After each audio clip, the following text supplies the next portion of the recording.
A blessed day kanatong tanan mga boss. Welcome pagbalik dinhi sa ato ang payag sa bukid. Nasayod ba kamo nga ang Dios dili gayod mamakak ug siya nagatuman gayod sa iyahang gisaad kanato.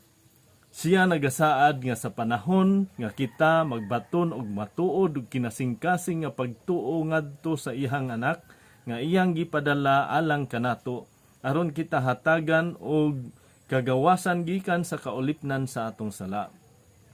Siya gayod magahatag kanato sa kinabuhing walay katapusan. Siya nagasaad niini og iya gayod kining pagatumanon kay siya dili man makahimo sa pagpamakak ug dili gayod masayop ang iyang pulong. Mao kini ang iyahang gisaad dinhi sa iyahang balaang pulong. Balaang kasulatan nga naa makita nato sa Biblia. Ug ang ato ang teksto karon mga boss, ato ang mabasa dinha sa Hebreo kapitulo 6 bersikulo 17 ngadto sa 19. Ang pulong sa Dios nagaingon, buot tin-aon pag-ayo sa Dios alang kanila nga mudawat sa iyang gisaad nga dili gayod niya usbon ang iyang tuyo. Tungod niini gipanumpaan niya ang iyang saad.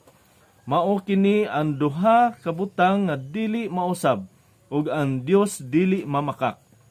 Busa kita nga nakabaton og kasiguruhan uban kaniya nadasig pag-ayo sa pagpabilin nga malig-on diha sa paglaom nga gitanyag kanato. Gihuptan nato kining paglauma ingon nga angkla sa atong mga kinabuhi. Siguro kini og kasaligan. Milahos kini sa tabil sa langitnong templo sa kinasulorang alampuanan. Mao kini mga boss nga tungod kay ang Dios dili man makahimo sa pagpamakak, dili man siya magbakwi sa unsay iyahang gisaad, tumanon manggayod niya ang iyahang mga saad, busa dako kayo kitag paglaom nga kita usab makadawat sa ato ang ganti sa panahon sa iyahang pagbalik. Tungod kay mao kini ang gisulti sa pulong sa Dios ug ang Dios dili gayud mamakak sa iyang pulong. Mga boss, hinaot nga inyo ha kining pamalandungan o hinaot nga ang Dios magapanalangin kaninyo, magagiya kaninyo kanunay sa matag adlaw.